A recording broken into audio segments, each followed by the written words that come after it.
श्री राम जय जय राम श्री राम जय जय राम। श्री गणेशाय नमः। श्री गुरुवे नमः। श्री चंद्रशेखराय नमः। ओम श्री सीतारामचंद्राभ्याम नमः। उमा महेश्वराभ्याम नमः। ओम श्री एकादशमुखी दक्षिणेश्वर धाम सरकार सिंहते नमः। अखंडमंडलाकारं व्याप्तं येन चराचरं तत्पदं दर्शितं येन तस्मै श्रीगुरुवे नमः। वक्रतुण्डमहाकाय सूर्यकोटिसमप्रभा निर्विघ्नं कुरु मे देव सर्वकार्येषु सर्वदा। भवानी शंकरो वंदे श्रद्धा विश्वासरूपिणो याभ्यां विना न पश्यन्ति सिद्धा स्वान्तस्थमीश्वरम्। शिवेति द्वयाक्षरं नामो व्याहरिष्यन्ति ये जनाः तेषां स्वर्गस्य मोक्षस्य भविष्यति न चान्यथा। नमस्ते नीलकंठाय वेदसे परमात्मने विश्वाय विश्वबीजाय जगदानंद हेतवे। नारायणं नमस्कृत्य नरं चैव नरोत्तमं देवीं सरस्वतीं व्यासं ततो जयमुदीरयेत्। नमो देव्यै महादेव्यै शिवायै सत्यं नमः। नमः प्रकृत्यै भद्रायै नीता प्रणता स्मताम्। गाइए गणपति जगबंदन शंकर सुवन भवानी के नंदन।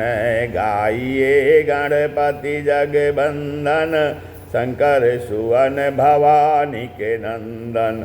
सिद्ध सदन गज बदन विनायक सिद्धि सदन गज बदन विनायक।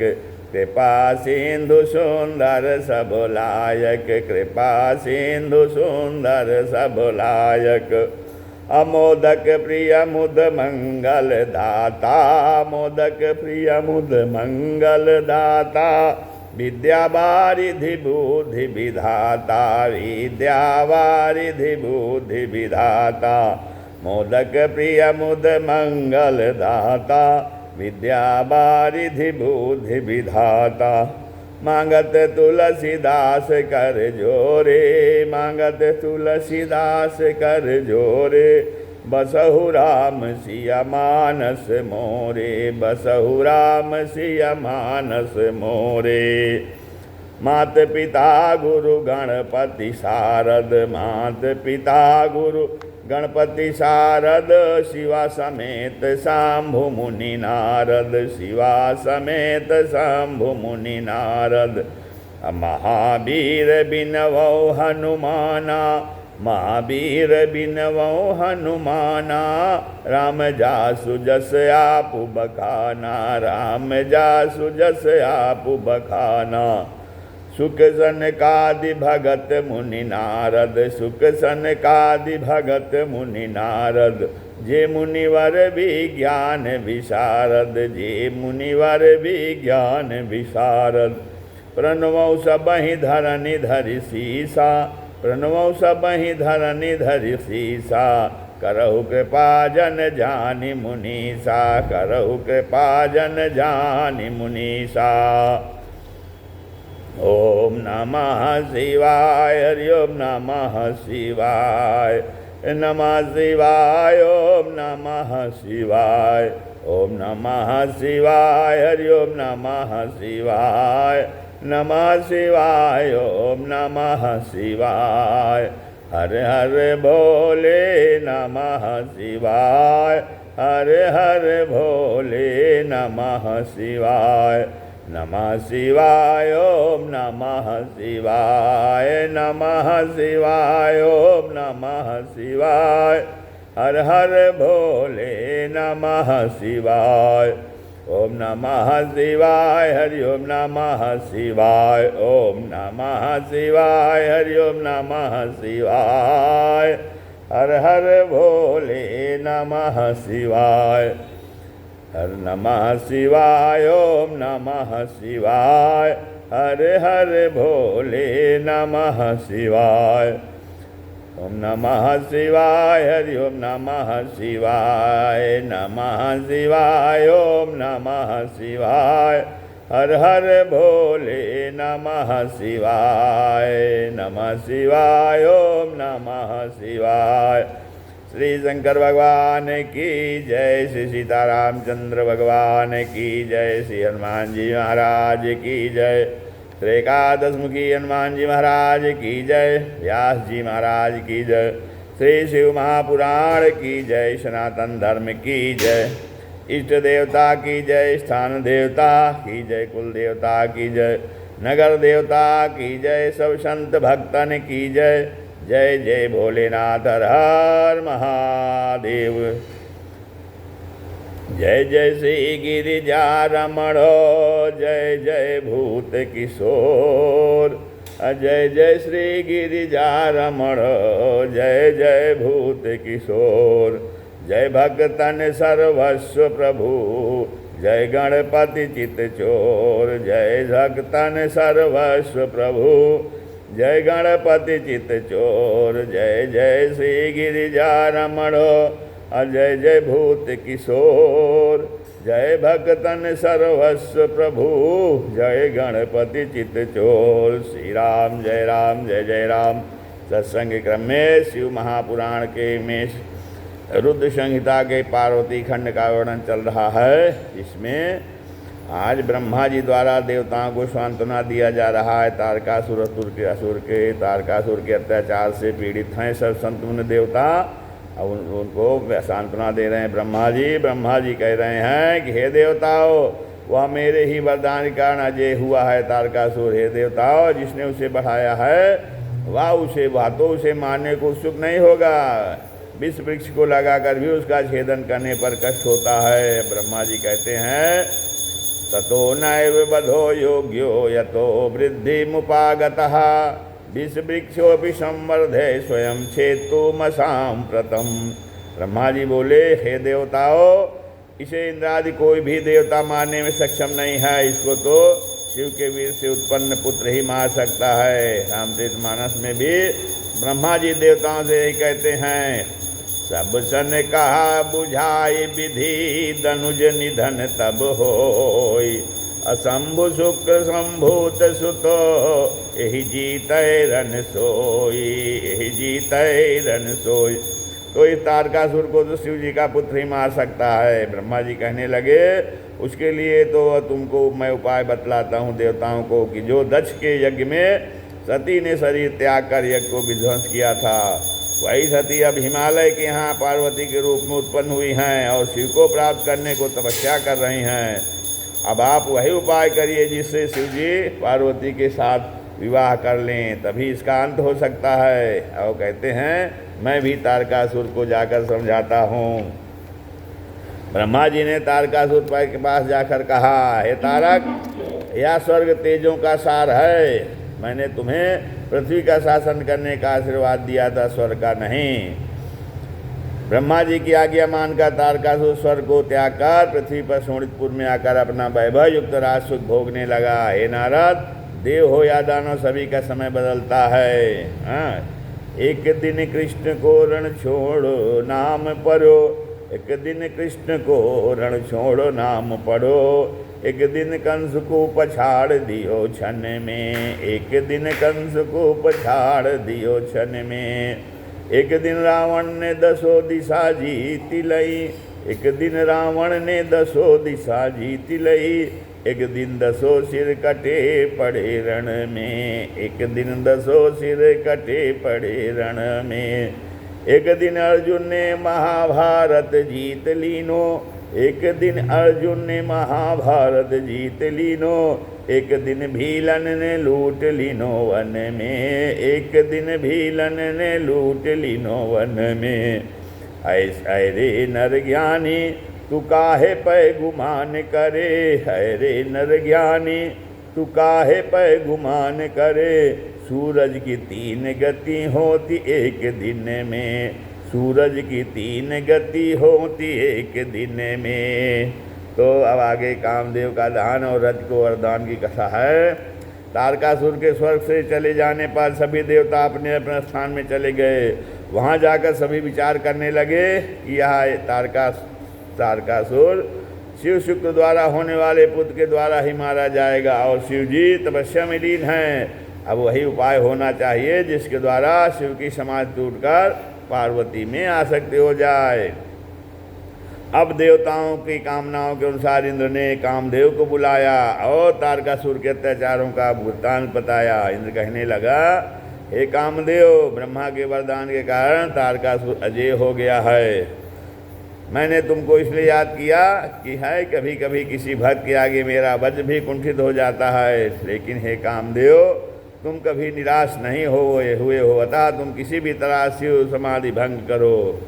कामदेव कहने लगा, हे देवेंद्र, आपका पद पाने हेतु जो भी तपस्या करता है उसे मैं अवश्य गिरा देता हूँ। मैं ब्रह्मा जी और हरि और शिव जी को भी तपस्या से चलायमान कर सकता हूँ, फिर औरों की तो बात ही क्या है। मेरे फूलों के 5 बाण, फूलों के 3 स्थानों में झुकी हुई धनुही, भंवरों के गुंजार रही डोरी, सुंदरी स्त्री का बल और मेरे सखा बसंत का बल, मेरा कामवर्धक मित्र चंद्रमा, हाव भाव सैनिक और श्रृंगार सेनापति है। मेरा भी बल अनोखा है, आप मुझे आज्ञा दीजिए, मैं उसे अवश्य पूरी करूँगा। अब इंद्र कहने लगे, तारकासुर ब्रह्मा जी के वरदान से अजय हो बनकर सभी लोगों को नष्ट कर दे रहा है। नारायण का चक्र, वरुण का पास और मेरा वज्र भी उसके आगे कुंठित हो गया है। उसकी मृत्यु केवल शिव अंश से प्राप्त पुत्र के ही ऐसी होगी और शिव जी तपस्या में रत हैं। अतः हे कामदेव, जिस प्रकार से शिव जी की समाधि भंग होकर उनकी रुचि पार्वती में हो जाए, तुमको वही उपाय करके देवताओं का हित करना चाहिए। कामदेव ने शिव माया से मोहित होकर कहा, मैं आपका यह कार्य अवश्य संपन्न करूँगा। ऐसा कहकर कामदेव ने शिव जी के पास जा कर के वसंत को धर्म के चारों तरफ फैला दिया। रामचरित मानस में वर्णन आया है, कोपौ जब ही भारी चर के तो छन्महु मिटे सकल श्रुति से तो। कोपौ जब ही भारी चर के तो छन्महु मिटे सकल श्रुति से तो। सबके हृदय मदन अभिलाषा, सबके हृदय मदन अभिलाषा, लता निहारी न वहीं तरु शाखा, लता निहारी न वहीं तरु शाखा। नदी उमगी अम्बुधि कहूँ धाई, नदी उमगी अम्बुधि कहूँ धाई, संगम करहीं तालाब तलाई, संगम करहीं तालाब तलाई। पशु पक्षी नभ जल थल चारी, पशु पक्षी नभ थल जल जल नभ जल थल चारी। भय काम बस समय बिसारी, भय काम बस समय बिसारी। मदन अंध व्याकुल सब लोगा, मदन स्पंध व्याकुल सब लोगा। निस दिन नहीं, निस दिन नहीं अवलो कहीं को का, निस दिन नहीं अवलो कहीं को का। इस प्रकार कामदेव ने अपने अनुचरों की सहायता से संसार में सभी प्राणियों के मन में काम का संचार कर दिया। पुरुषों को संसार में स्त्रियां ही दिखाई देती हैं और स्त्रियों को सब पुरुष ही दिखाई दे रहे हैं सारे संसार में। कामदेव ने ऐसा कौतुक फैला दिया। वसंतस्य च युग धर्म प्रसार सर्वतः, तपः स्थाने महेश्य सौधि प्रस्थे मुनीश्वर। तो ब्रह्मा जी कहने लगे, हे नारद, उस औषधियों के स्थान में जहाँ पर महेश्वर तप कर रहे थे, वहाँ पर सर्वत्र बसंत ने अपना प्रभाव फैला दिया। उस स्थान में रहने वाले मुंजनों के मन में भी कामवास भावना से व्यतीत हो गए। सभी जीवों में कामोद्दीपन का भाव बढ़ गया। कामदेव आम मंजरी के धनुष पर बाण चलाकर शिव जी के वाम पार्श्व में स्थित हो गया। श्रृंगार भी बाणों के साथ शिव जी के समीप प्रविष्ट हुआ। कामदेव का भी एक नाम मनोज है, फिर भी उसे शिव में कहीं भी कोई सिद्ध दिखाई नहीं दिया, जिसके कारण द्वारा वह उनके हृदय में प्रवेश कर सके। जब उसे शिव जी के हृदय में काम प्रवेश का अवकाश नहीं पाया, तो कामदेव सामर्थ्यवान होते हुए भी भयभीत हो गया। उसी समय वहाँ सखियों के साथ पार्वती आ गईं। कामदेव ने पार्वती के निरीक्षण आदि व्यापारों में शिव जी की रुचि बढ़ाने के निमित्त धनुष पर पुष्पबाण चढ़ाकर शिव जी पर छोड़ा। उस समय देव देवेश के मन में पार्वती के अंगों को देख विचार आया कि सृष्टि में जो लालित्य है मानव विधाता ने इसी में भर दिए हैं। इस अद्भुत अलौकिक रूप वाली पार्वती को धन्य है। इसके समान संसार में कोई सुंदर स्वरूप वाली स्त्री नहीं है। कामदेव ने शिव के समीप जाकर कौतुक दिखलाया है। नभचर जलचर नर नारिन में काम का भाव दर्शाया है। वृक्षों की डाली लता देख झुक झुक पृथ्वी तक आती है। अबला सब जग में पुरुष लगे पुरुषों को नारी दिखाती है। शिव जी सोचने लगे कि जब मैं समर्थ होकर भी इसके अंग प्रत्यंगियों को देखने की और स्पर्श होने का कामना करता हूँ तो असमर्थ क्षुद्र पुरुषों की क्या दशा हो रही होगी। महायोगी शिव अपनी धीरता में विघ्न देखकर विस्मित हुए कि मैंने प्रेम से अन्य स्त्री का चिंतन करके शास्त्र की मर्यादा का उल्लंघन किया है। किस कुकर्मी ने मेरे चित्त में विकार उत्पन्न किया है। ऐसा सोचकर चारों तरफ देखने लगे। तब श्री जी को अपने बाईं ओर धनुष पर पुष्प बाण चढ़ाए कामदेव को देखा। वह बाण जो है छोड़ने की इच्छा से गर्वित हो रहा था। तब तो शिव जी को महाक्रोध उत्पन्न हो गया। अपने सभी प्रयास विफल देख कामदेव थरथर कांपने लगा। उसी समय उस पर शिव ललाट से लाट मध्य गात तस्मात् सर्वहिनीर्दुत संभव जज्वालोर्धशिखो दीप्तः प्रलयाग्नि समप्रभः। तो अग्नि का पुंज उसी समय प्रकट हो गया और वह प्रलयाग्नि के समान ऊर्ध्व शिखा से प्रदीप्त हो जल उठा। जब तक सभी देवता क्षमा करो ऐसा कह रहते थे तब तक तो उस अग्निदेव कामदेव को भस्म कर दिया। कामदेव को भस्म होने से सभी दिशाओं में हाहाकार मच गया। हाहाकार भयो जग भारी डर पे सुर भय असुर सुखारी डर पे सुर भय असुर सुखारी। तो योगी अकंटक भय पतिगति सुनति रति मूर्छित भई रोदति बदति बहुभांति करुणा करति शंकर पहि गई। अति प्रेम कर बिनती विविध विधि जोरि कर सन्मुख रही प्रभु आशुतोष कृपाल शिव अबला निरखी बोले सही। कामदेव के दहन सुनकर रति हाहाकार करती हुई करुणा करती हुई शिव के पास जाकर रुदन करने लगी। शिव जी कहने लगे हे रति मेरे क्रोध से जो कुछ भी हो गया है वह सब अब अन्यथा नहीं हो सकता। लेकिन तुम रुदन मत करो। मैं तुमको वरदान देता हूँ कि अब ते रति तो नाद कर हो ही नाम अनंगु। अब बिनु बप व्यापी सब ही पुनि सुन निज मिलन प्रसंगु। अनंगस्तावदेव स्यात् कामो रतिपति प्रभु यावच्चावतरेत् कृष्णो धरण्यां रुक्मिणीपतिः। द्वारकायां यदा स्थित्वा पुत्रानुत्पादयिष्यति तदा कृष्णस्तु रुक्मिण्यां काममुत्पादयिष्यति।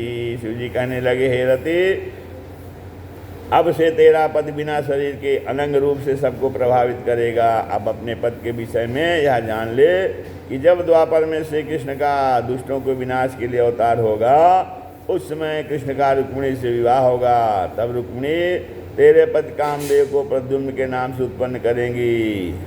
तो रामचरितमानस में भी वर्णन आता है कि जब जदुवंश कृष्ण अवतारा होई हरन महामही भारा।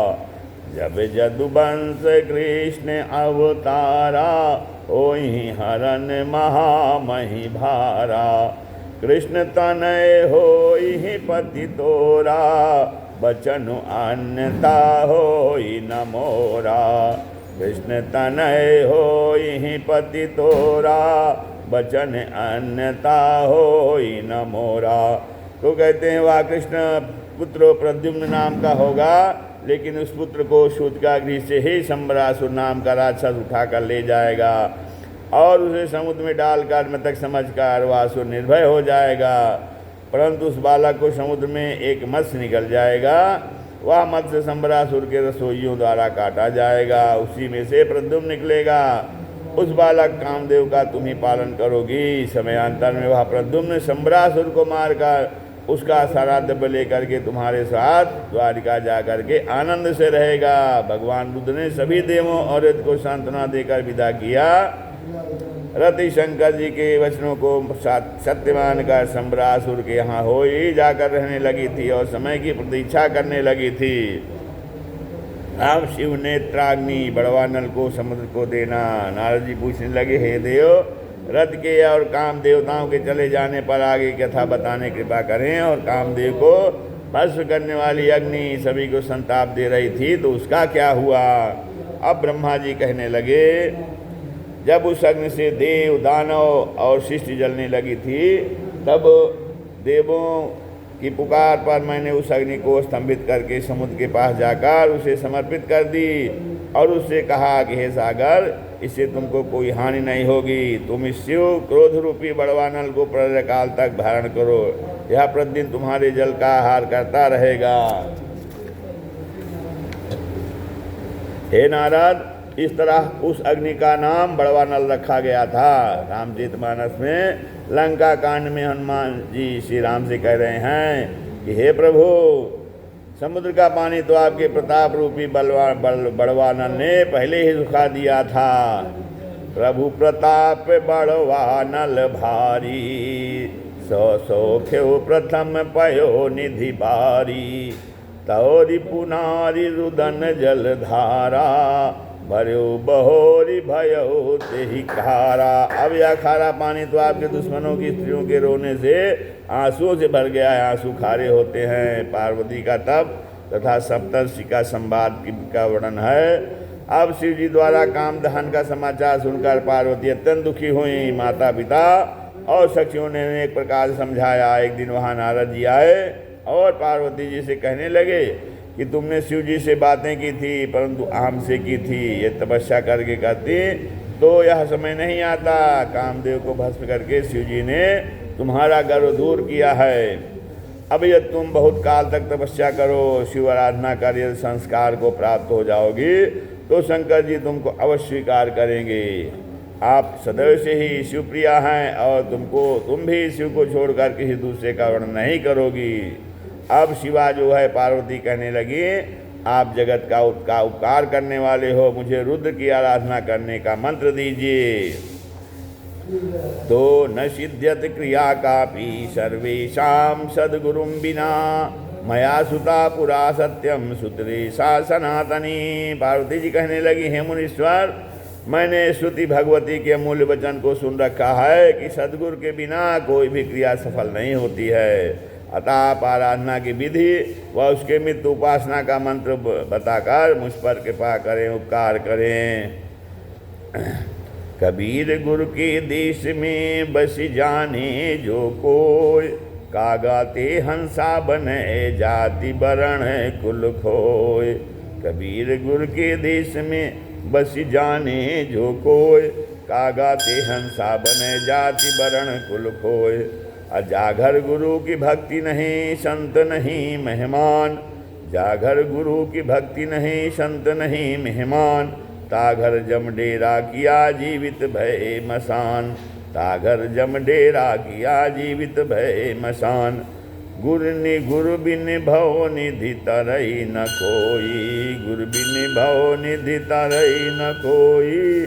जो बिरंचि शंकर सम होई। जो बिरंचि शंकर सम होई। इस कृपा बिन गुरु नहीं, गुरु बिना नहीं ज्ञान। इस कृपा बिन गुरु नहीं, गुरु बिना नहीं ज्ञान। अज्ञान बिना आत्मा नहीं। ज्ञान बिना आत्मा नहीं। गावहीं वेद पुराण। गावहीं वेद पुराण। अरे गुरु कुम्हार शिशु कुंभ है। गुरु कुम्हार शिशु कुंभ है। गढ़ी गढ़ी काढ़ है खोट। अंतर हाथ सहार दे, ऊपर मारे चोट। ऊपर मारे चोट। यह तन बिज की बेलरी, गुरु अमृत की खान। यह तन बिज की बेलरी, गुरु अमृत की खान। सिर दीने सद्गुरु मिले, तो भी सस्ता जान। सिर दीने सद्गुरु मिले, तो भी सस्ता जान। गुरु जी मेरी रंग दे चुनरिया रंग रंगीले में। गुरु जी मेरी रंग दे चुनरिया रंग रंगीले में। गुरु जी जाऊं ओढ़ी चुनरिया सतसंग के मेले में। गुरु जी जाऊं ओढ़ी चुनरिया सतसंग के मेले में। गुरु जी इस भंवर जाल में भजन नहीं होई हाल में। गुरु जी इस भंवर जाल में भजन नहीं होई हाल में।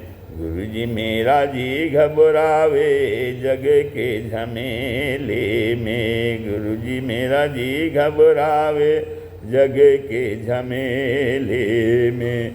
गुरु जी मेरी रंग दे चुंदरिया रंग रंगीले में। गुरु जी मेरी माया मोह छुड़ाओ। गुरु जी मेरी माया मोह छुड़ाओ। भक्ति में ध्यान लगाओ भक्ति में ध्यान लगाओ। गुरु जी मुझे दर्शन देना सत्संग के मेले में। गुरु जी मुझे दर्शन देना सत्संग के मेले में। गुरु जी मेरी रंग दे चुदरिया रंग रंगीले में। सुतदारा भाई माता सब जीते जी का नाता। सुतदारा भाई माता सब जीते जी का नाता। गुरु जी नहीं कोई साथी जाना अकेले में। गुरु जी नहीं कोई साथी जाना अकेले में। गुरु जी मेरी रंग दे चुनरिया रंग रंगीले में। श्री राम जय जय राम। तो ब्रह्मा जी कहने लगे, हे नारद जी, फिर आपने पार्वती को शिव के पंचाक्षर मंत्र का उपदेश देकर विधि बताई। और नारद जी कहने लगे, हे पार्वती, तुम विधि पूर्वक भक्ति भाव से और श्रद्धा पूर्वक इस मंत्र का जाप करोगी तो तुम्हारी भक्ति पूर्वक आराधना से शिव जी प्रसन्न होकर तुमको दर्शन देंगे। पार्वती ने सखियों के साथ जाकर माता पिता से तपस्या करने की आज्ञा ले ली। तब पार्वती ने वल का वस्त्र धारण कर मृग चर्म को धारण करके जहाँ पर शिव जी ने कामदेव को भस्म किया था उसी गंगावतरण नामक स्थान पर वेदी बनाकर तपस्या आरंभ कर दी। ग्रीष्म काल में अपने चारों ओर अग्नि प्रज्वलित करके स्थिर होकर तपस्या करने लगी। वर्षा में मैदान में शिलाखंड पर बैठकर जलधारा को स्थिर होकर सैर करने लगी। शीतकाल में रात्रि में भी जल में खड़े होकर के तपस्या करने लगी। रामचरित मानस में वर्णन आया है, अरे संबत सहस्र मूल फल खाए सागु खाई सत बरस गंवाए। कछु दिन भोजन बारी बतासा कछु दिन भोजन बारी बतासा। किए कठिन कछु दिन उपवासा किए कठिन कछु दिन उपवासा। बेल पाति मही परई सुखाई तीन सहस्र संबत सोई खाई। बेल पाति मही परई सुखाई तीन सहस्र संबत सोई खाई। अपुनि पुनिया पुनि परिहरे सुखाने उचरना। उमहि नाम तब भयउ अपरना उमहि नाम तब भयउ अपरना। तो सर्व कामान परित्यज्य यदि चाहम वृषध्वजे अनुरक्तात दासो अत्र संप्रसीदतु शंकर। पार्वती सोचने लगी कि मैं सभी कामनाओं को त्याग करके शंकर जी में अनुरक्त हुई हूँ तो मुझ अनुराग्नि पर अवश्य प्रसन्न होकर के मुझे दर्शन देंगे। पार्वती की कठिन तपस्या को देख करके सभी ऋषि मुनि पार्वती की तपस्या की सराहना करने लगे। उस स्थान के जीव जंतु अपने जातिगत बैर भावों को त्याग करके प्रसन्न हो विचरण करने लगे। पार्वती के माता पिता ने समझाया, पुत्री अब तपस्या छोड़ दो, घर चलो, तुमको यहाँ पर तप कर रहे थे हजारों वर्ष हो गए हैं। पार्वती माता पिता से कहने लगी, जब तक शिव के दर्शन न पइयो तब तक जग में मुँह न दिखाई हो। पार्वती पुनः कठिन तपस्या में तल्लीन हुई। पार्वती के कठिन तप को देखकर सभी ब्रह्मादि देवता विष्णु भगवान के पास गए। विष्णुमाद सभी देवता शिव जी के पास जाकर के उनको प्रणाम कर स्तुतियों से स्तुत करने लगे। त्वं नाथा सर्वलोकानां पिता माता त्वमीश्वरः शंभुरीशः शंकरोसी दयालुस्त्वं विशेषतः। विष्णु भगवान कहने लगे, हे प्रभु, आप सब लोगों के नाथ, माता पिता और ईश्वर हैं। आप ही शंभुई, शंकर और दयालु हैं। इस प्रकार देवों की स्तुति को सुनकर नंदी अर्थात नंदकेश्वर कहने लगे, हे प्रभु, ये सभी देवता दुखी होकर आपकी शरण में आए हैं, इनकी रक्षा करो। नंदी की विनती सुनकर शंकर जी कहने लगे, हे देवताओं, आप अपने आने का कारण बताओ। विष्णु भगवान कहने लगे, हे प्रभु, तारकासुर ने सभी देवताओं को पीड़ित कर रखा है। सभी देवता महान कष्ट सहन कर रहे हैं। हे दीनानाथ, उस तारकासुर का वध आपके औरस पुत्र से ही संभव है। अतः आप सभी की प्रार्थना स्वीकार कर हिमालय गिरिराज माने आपको अपनी कन्या देना चाहते हैं। अतः आपके लिए महान तप कर रही है गिरिजा पार्वती। से पाड़ी ग्रहण कर सभी देवों को प्रसन्न करने की कृपा करें। मानसकार कहते हैं, सकल सुरन के हृदय शंकर परम उछाव। सकल सुरन के हृदय शंकर परम उछाव। निज नयन देखा चाहें नाथ तुम्हार विवाह। तो देवताओं की बिंदु सुनकर शंकर जी कहने लगे, देवताओं, जब जब आप पर विपत्ति आई है, मैंने आपका कष्ट दूर किया है। मैं तारकासुर के अत्याचारों को समझ रहा हूँ। अतः देवों का कष्ट दूर करने को मैं अवश्य गिरिजा से विवाह करूँगा और तारकासुर के अत्याचार का अंत करूँगा। शिव जी के द्वारा आश्वासन देने पर सभी देवता अपने अपने स्थान को चले गए। हे नारद, फिर देवताओं के चले जाने पर शिव जी ने पार्वती की भक्ति की परीक्षा करने हेतु सप्त ऋषियों का आह्वान किया, बुलाया और उनको पार्वती के पास में भेजा। पार्वती के पास जाकर सप्तऋषि कहने लगे, तुम नारद का उपदेश मानकर शिव के लिए इतना कठिन तप कर रही हो। उनके उपदेश को मानकर आज तक किसी का भी हित नहीं हुआ है। मानसकार कहते हैं, दक्ष सुतन उपदेशिनि जाई। तीन फिरी भवन न देखा आई। चित्रकेतु कर घर उन घाला। कनक कशिपु कर पुनि असहाला। फिर भी तप कर रही हो किसके लिए? जो निर्गुण कुबेश और कपाली है। निर्गुण नीलज कुबेश कपाली। अकुल अगेह दिगंबर ब्याली। उनके माता पिता के नकुल का कोई पता नहीं है, दिगंबर रहने वाला और सर्प को लपेट कर रहने वाला है। हम तुमको सकल गुण निधान विष्णु भगवान का परिचय दे रहे हैं, वो ही हर प्रकार से आपके योग्य हैं। अदूषण रहित सकल गुण राशि। श्रीपतिपुर बैकुंठ निवासी। दूषण रहित सकल गुण राशि। श्रीपतिपुर बैकुंठ निवासी। तो अतः आप शिव जी की आशा छोड़कर विष्णु से हित लगाइए। शिष्यों के ऐसे वचन सुर पार्वती कहने लगी, अरे महादेव अवगुण भवन विष्णु सकल गुण धाम। महादेव अवगुण भवन विष्णु सदा सकल गुण धाम। अजहि कर मन रम जाहि सन तेहि तेहि सन काम। यही कर मन रम जाहि सन तेहि तेहि सन काम। हे ऋषियों, आपके विष्णु चाहे गुणों के भंडार हैं और शिव जी चाहे आपको अगुणों की खाने लगते हैं। जिसको जिसमें प्रीति होती है उसको वही अच्छा लगता है। और तुमको विष्णु भगवान का विवाह कराना है तो संसार में अनेक कन्याएं हैं, उनमें से करवा दो।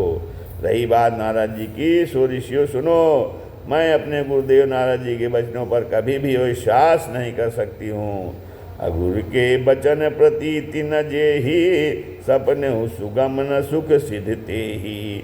नारद वचन न मैं परिहरहूँ। बसऊ भवन उजरऊ नहीं डरऊँ। ऋषि कहने लगे, तुमको पहले से समझाया था लेकिन तुम नहीं मानी थी।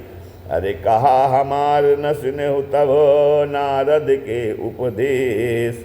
अब भी झूठ तुम्हारे पन जा रे काम महेश। इस पर पार्वती जी कहने लगे, हे मुनियो, यह आपका भ्रम है कि शंकर जी आज तक भिखारी थे। तुम्हारे जान काम अब जारा। अब लगी शंभु रहे सभिकारा।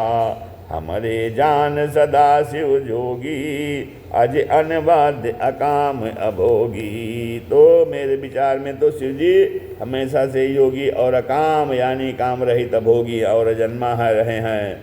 पार्वती कैसे अनुभव वचनों को सुन करके ऋषि प्रसन्न हो गए और धन्य धन्य कहने लगे। ही हर से मुनि बचन सुनी, देखी देखी प्रीति विश्वास, चले भवानी नाई सिर गए हिमाचल पास। तो पार्वती जी को फिर प्रणाम करके शिव नवा करके हिमाचल के पास सप्तऋषि चले गए। आप शिव जटिल रूप का शिव का और पार्वती जी के संवाद की कथा है।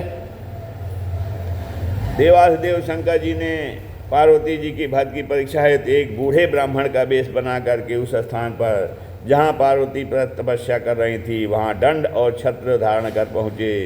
पार्वती ने यथा समय उपलब्ध पूजा सामग्री से उन वृद्ध ब्राह्मण की पूजा कर पूछा, आप ब्रह्मचारी रूप में कौन हैं और कहाँ से आगमन हो रहा है। वृद्ध ब्राह्मण कहने लगा, मैं निर्बल शरीर वृद्ध ब्राह्मण हूँ, मेरा यत्र जाकर परोपकार करने का ही कार्य करना सत्य कर्तव्य है। आप किसकी सुता हैं और इस निर्जन में किस उद्देश्य से मुनियों से भी दुर्लभ तप कर रही हो।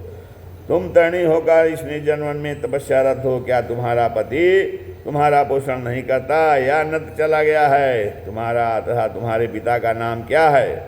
क्या तुम किम तुम प्रसु वेद प्रसुर लक्ष्मी, किम स्वरूपा सरस्वती। वेद प्रसु सावित्री हो या लक्ष्मी हो या सुंदर स्वरूप वाली सरस्वती हो, इस बात को समझ नहीं पाया हूँ मैं। अरे तरुणी होकर किस कारण से तप निर्जन मन में करती हैं। क्या नाम तुम्हारा बतलाओ है, पिता कौन कहाँ रहती हो। सुंदर स्वरूप से मुखरित हो, अति सौम्य रमासी लगती हो सरस्वती या सावित्री, को वचन न हमसे कहती हो। तो वृद्ध ब्राह्मण के वचन सुनकर पार्वती जी कहने लगी, है ब्राह्मण आप मेरी बात सुनो। न हम वेद प्रसूर विप्रा न लक्ष्मीश्चा सरस्वती, अयम हिमाचल सुता सांप्रतम नाम पार्वती। पार्वती जी कहने लगी, ना तो मैं वेद रूप सावित्री हूँ, न लक्ष्मी और न सरस्वती हूँ, मैं हिमालय की कन्या हूँ। इस समय मेरा नाम पार्वती है।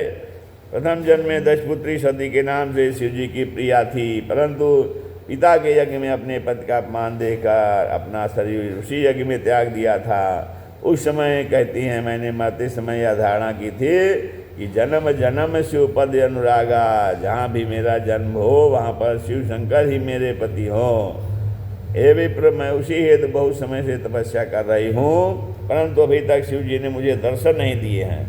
अब आप पधारें, मैं अब अपने शरीर को अग्नि के हवाले करती हूँ। ऐसा कहकर ब्राह्मण के बार बार रोकने पर भी पार्वती अग्नि में प्रवेश कर गई, लेकिन शिवेच्छा से अग्नि शीतल हो गई। जब अग्नि में न जली तो धूलोक जाने को तैयारी हुई। तब ब्राह्मण रूपी शिव अपनी ही निंदा करते हुए कहने लगे, हे पार्वती, तुमने शिव को प्राप्त करने हेतु इतना कठिन तप किया है। तुमने हाथ का रत्न खोकर कांच धारण किया है।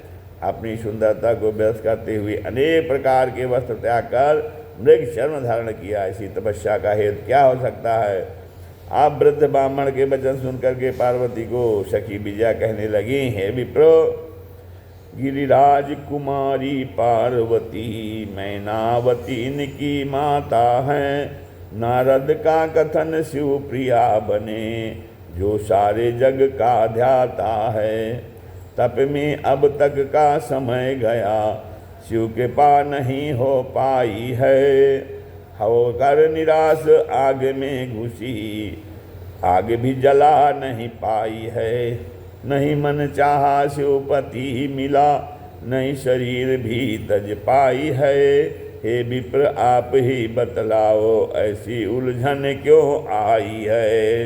तो विजया के वचनों को सुनकर जटिल रूप शिव जी कहने लगे, जो सखी ने कहा है कि वह परिहास प्रतीत होता है, यदि यथार्थ हो तो देवी अपने मुंह से प्रतिपादन करें। पार्वती कहने लगी, हे विप्रदेव, मेरी सखी ने जो भी कहा है सत्य कहा है। मैंने अपने मन में शिव को ही पति बनाने की धारणा का तप किया है। पार्वती की इन वचनों को सुन ब्राह्मण जाने लगे। तब पार्वती ने रोकर कहा, हे ब्राह्मण, आप मेरे हित की बात कहिए। तब ब्राह्मण कहने लगे, मैं महादेव को अच्छी तरह जानता हूँ। वो वृषध्वज आधारी सर्पों को धारण करने वाले, विष को कंठ से में धारे, 3 नेत्र वाले, माता पिताहीन, देखने में भयंकर और दिगंबर रहने वाले शिव के हित इतना कठोर तप कर रही हो। उन शिव ने पहले दक्ष कन्या से विवाह किया। दक्ष ने कपाली की स्त्री है ऐसा कहकर त्याग दिया था और शिव को भी भाग नहीं दिया था। उसे सती ने पति अपमान से व्यथित होकर अपना शरीर ही यज्ञ में त्याग दिया था। ऐसे पति को प्राप्त करने को इतनी कठोर तपस्या कर तुम सुवर्ण त्याग कर कांच ग्रहण कर रही हो, रेशमी वस्त्र धारण कर चर्म धारण करती हो, महल को त्याग कर जंगल का वास चाहती हो, इंद्रादि देवों को छोड़कर कैसे तुम शिव में अनुरक्त हो। कहाँ तुम कमल लोचना, कहाँ शिव त्रिलोचन हैं। तुम चंद्रमुखी हो, शिव पंचमुखी हैं। तुम्हारे अंग में चंदन, उनके अंग में भस्म। कहाँ तुम्हारे अंग में आभूषण, कहाँ शिव के अंग में सर्प। तुम्हारे अनुसार देव, उनके अनुसार भूत प्रेत। कहाँ मृदंगों का नाद, कहाँ डमरू की आवाज़। कहाँ तुम्हारे गले में हार, उनके गले में मुंडमाला है। कहाँ वो अकेले रहने वाले हैं। अतः आप उनसे मन हटाकर तपस्या बंद कर घर प्रस्थान करो। वृद्ध ब्राह्मण के अनर्गल वचन सुनकर पार्वती क्रोध कर कहने लगी, क्या करूं, ब्रह्मचारी और ब्राह्मण अबद्ध होते हैं। तुमने कहा मैं शिव को जानता हूँ, तुम उनको जानते होते तो ऐसा नहीं बोलते। तुमने अनेक प्रकार से शिव जी की निंदा की है। शिव विद्वेषिणं दृष्ट्वा सचैलं स्नानमाचरेत्। शिव विद्वेषिणं दृष्ट्वा प्रायश्चितं समाचरेत्। पार्वती कहने लगी, शिवद्रोही को देखकर वस्त्रों सहित स्नान करना चाहिए और शिवद्रोही को देखकर प्रायश्चित करना चाहिए। रामचरितमानस में कहा गया है, संत शंभु श्रीपति अपबादा, सुनिए जहाँ तहाँ असिमर जादा। काटियता सुजीभ जो बसाई, सोन मुँह दिनत चलिए पराई। सोन मुँह दिनत चलिए पराई। तो पार्वती सखी से कहने लगी कि मैं अब इस विप्र का मुँह नहीं देखना चाहती। ये ब्रह्मचारी वेश में मुझे चलने आया है। शिव जी निर्गुण ब्रह्म हैं, कारणवश सगुण होते हैं। उन्हीं कृपा से ब्रह्मा, विष्णु और अन्य दूसरे देवता अपने अपने कार्यों को पूरा करते हैं। शिव जी के भजन से ही मनुष्य मृत्यु पर विजय पाता है। जो शिव की भक्ति नहीं करता वह 7 जन्म तक दरिद्री होता है। उन्हीं कृपा से लक्ष्मी प्राप्त होती हैं तथा सभी कार्य सिद्ध हो जाते हैं। जो प्राणी शिव तत्व को जानकर शिव निंदा करता है उसके जन्म भर के धर्म कर्म भस्म हो जाते हैं। रामचरितमानस में श्री राम रामेश्वर स्थापन के समय घोषणा करते हैं कि जो प्राणी शिव का प्रिय हो, मेरा द्रोही हो, या शिव का द्रोही हो, मेरा दास हो, ऐसा प्राणी शंकर प्रिय मम द्रोही, अशिव द्रोही मम दास। ते नर करहि कलप भरी, घोर नरक महुबास। घोर नरक महुबास। तो कलप तक घोर नरक में वास करता है। पार्वती जी कहने लगी, हे सखी, शिव निंदा कहने वाला ही दोषी नहीं है, शिव निंदा सुनने वाला भी पाप भागी होता है। अतः मैं इस स्थान से अन्यत्र चली जाती हूँ, जिससे इस मूर्ख से मेरा संभाषण पुनः ना हो। पार्वती ने जैसे ही उधर से जाने को पग बढ़ाया, तभी ब्रह्मचारी रूपी शिव ने पार्वती जी स्वरूप का ध्यान तप कर रही थी, उसी रूप में आकर पार्वती जी को हाथ पकड़कर जाने से रोका। पार्वती अपने सामने शिव जी को देखकर लज्जित हो गई। शिव जी कहने लगे, आज तुम परीक्षा में पास हो गई, वरदान मांग लो। तुमने तब करके मुझे खरीद लिया है, लज्जा त्यागो। तुम मेरी सनातनी पत्नी हो, मैं तुम्हारा वर हूँ। मैं अब तुम्हारे साथ पर्वतोत्तम घर में गमन करूँगा। देवादेव के ऐसे वचन सुनकर पार्वती के विषाद मिट गए और मन में अत्यंत प्रसन्नता हुई। पार्वती जी शिव जी से कहने लगी, हे देव, लोक हित के निमित्त मैं मैना से उत्पन्न हूँ। हे देव, तारकासुर से त्रिलोकी में संकट आ रहा है। यदि आप मुझ पर प्रसन्न हैं तो मेरा वर्ण कीजिए। पहले विवाह में मेरे पिता ने ग्रहों का पूजन नहीं किया था, इसी कारण उसमें दोष रह गया था। अब आप त्रिलोकी के हितार्थ विधि विधान से मेरे साथ विवाह कीजिए। शिव जी कहने लगे, देवी, मैं सदा स्वतंत्र हूँ, लेकिन तुमने परतंत्र कर दिया है, क्योंकि तुम सबकी सृष्टि करने वाली और पालन आदि करने वाली हो। तुम ही महामाया हो, तुम ही सत रज और तमोमयी प्रकृत हो, सगुण और निर्गुण रूप हो। लेकिन मैं तुम्हारे पिता से तुम्हारी याचना नहीं करूँगा, क्योंकि मांगने से लुप्ता आती है। महागणैर्गरिष्ठोऽपि महात्मापि गिरीन्द्रजे, देहेति वचनात् सद्या पुरुषो याति लाघवम। शिव जी कहने लगे चाहे कोई कितना ही बड़ा हो, महात्मा हो, चाहे कैसा भी महान हो, दे दो, ऐसा कहते हुआ लौकिकता को प्राप्त हो जाता है। आव गई आदर गयो नैनन गयो शनि, ये तीनों जब ही गए जब ही कहा कछुदी। तुलसी कर पै कर करे कर तर करे न कर कर कर तर कर न करे, जा दिन कर तर कर करे ता दिन मरण करे। यथा हे पार्वती, मैं तुम्हारे पास तपस्या के फलस्वरूप आया हूँ, तुम्हारे पिता से तुमको मांगने नहीं जाऊँगा, क्योंकि मांगने से अपमान होता है। वो अपमान संभावितस्य चा कीर्तिर्मणादतिरिच्यते, मान सम्मानी पुरुषों का अपमान में तुझसे बढ़कर है। पार्वती कहने लगी, हैं प्रभु आप मुक्त स्वरूप हो, दया करो, अद्भुत लीला कर भक्तों के उद्धार करने के निमित्त लीला कर मुझे अपनाइए। ऐसा कहकर प्रसन्न होकर प्रणाम कर मौन हो गई। शिव जी भी ऐसा ही होगा, ऐसा कर कर अंतर ध्यान हो गए। अब भगवान शिव के अनेक रूप अवतार हैं, अतः प्राणी को श्री कृष्ण, श्री राम या श्री शंकर जी का जैसे भी रुचकर लगे भजन करना चाहिए। एक भक्ति कामना है, मैं तो जपूं सदा तेरा नाम, दयालु दया करो। मैं तो जपूं सदा तेरा नाम, दयालु दया करो। द्वार खड़े हैं भक्त तुम्हारे, द्वार खड़े हैं भक्त तुम्हारे, अपनी दया के खोलो द्वारे, अपनी दया के खोलो द्वारे। पूरन हो सब काम, पूरन हो सब काम, मैं तो जपूं सदा तेरा नाम, दयालु दया करो। भजन कीर्तन गाऊं मैं तेरा, भजन कीर्तन गाऊं मैं तेरा, नित उठ नाम ध्याऊं मैं तेरा, नित उठ नाम ध्याऊं मैं तेरा। कृष्ण कृष्ण शिव शिव जय से, कृष्ण कृष्ण शिव शिव जय, जय श्री राम जय श्री राम। साधु संत की संगति दीना, साधु संत की संगति दीना, अपने नाम की रंगत दीना, अपने नाम की रंगत दीना। दास बना लो भगवान, दास बना लो भगवान, दास बना लो भगवान। मैं तो जपूं सदा तेरा नाम, दयालु दया करो, दयालु दया करो। श्री राम जय राम जय जय राम, श्री राम जय जय राम।